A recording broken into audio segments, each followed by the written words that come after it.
Hey guys, Hopeful 2017 back here.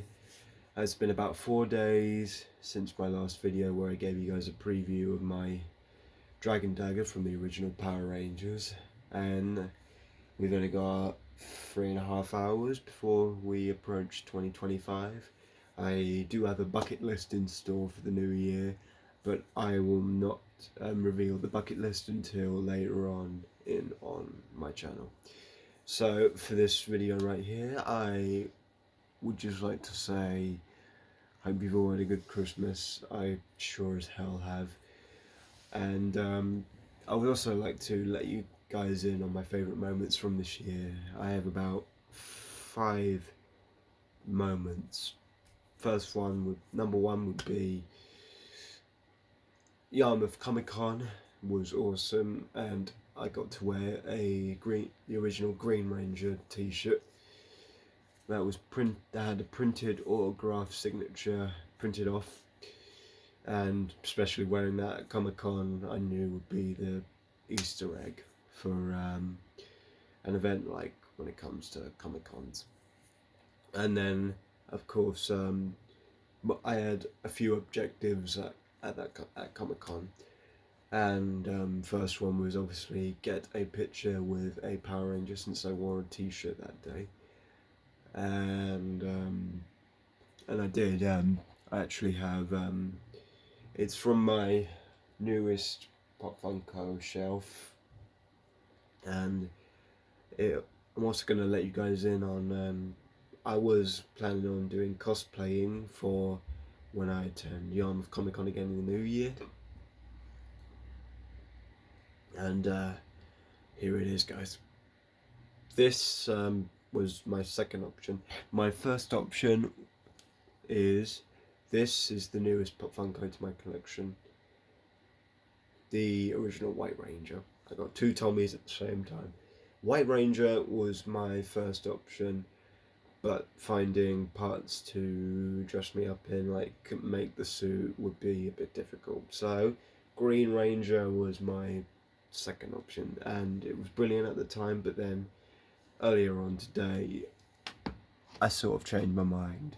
I've come up with something even better, and I know that Power Rangers are a big thing at Comic Cons, especially with when you're any type of ranger that Tommy Oliver's been. Jason David Frank was a bit of an icon at Comic Cons, and he everyone just loved him when it comes to places like that, or when he did the PPP program during COVID to support comic book shops. And I hope you guys are thinking what I'm thinking often is the release of JDF's last film, The Legend of the White Dragon. Looks like an awesome film, but obviously there have been delays on the release date, and there was no date to be released. And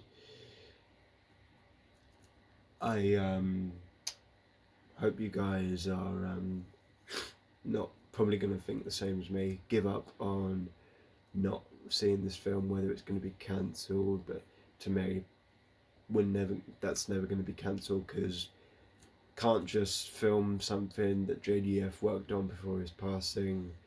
Because this film would be to celebrate his life in a way, even with a documentary coming out on his YouTube channel at JDF FFN. Anyway, I hope you guys are more looking forward to the final few episodes of Cobra Kai Season 6 and the new Karate Kid film, Karate Kid Legends, starring Ralph Macchio and Jackie Chan. And of course the new Karate Kid from the hit Disney series American Born Chinese, Ken Wang. And then obviously back to my favourite moments. My favourite moments was obviously Comic Con. Second would be when I got the chance to meet the one and only Rick Astley.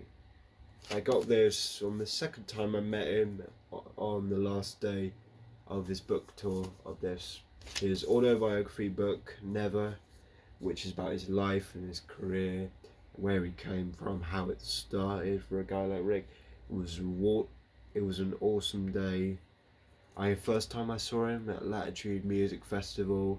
It was an awesome day. Good thing it wasn't raining. It was bright, sunny that day. It was awesome. And I got even a t-shirt, and that was all I wanted, to be fair. And then month before I saw Rick again in October 22nd, the last day of his book tour, I found out on July, the exact month where I saw him at Latitude, I got the chance to meet the musical duet that sang my winning song from WGT, and that is the one and only Bars and Melody, who I dedicated one of my previous videos to in September. And I know these guys are coming up to the final leg of their 10-year anniversary tour in February, and obviously seeing them guys on stage was awesome, and I wouldn't forget it, and I'll remember them, especially when it comes to the final part of their 10-year tour. And then obviously October, I saw Rick Astley again on Ely Cathedral.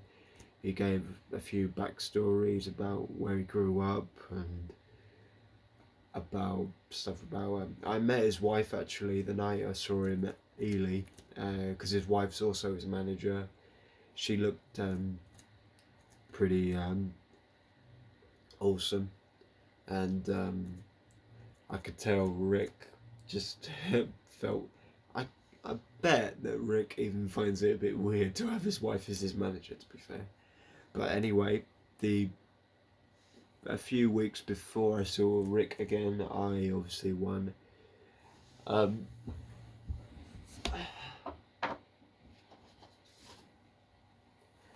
won another Halloween costume competition as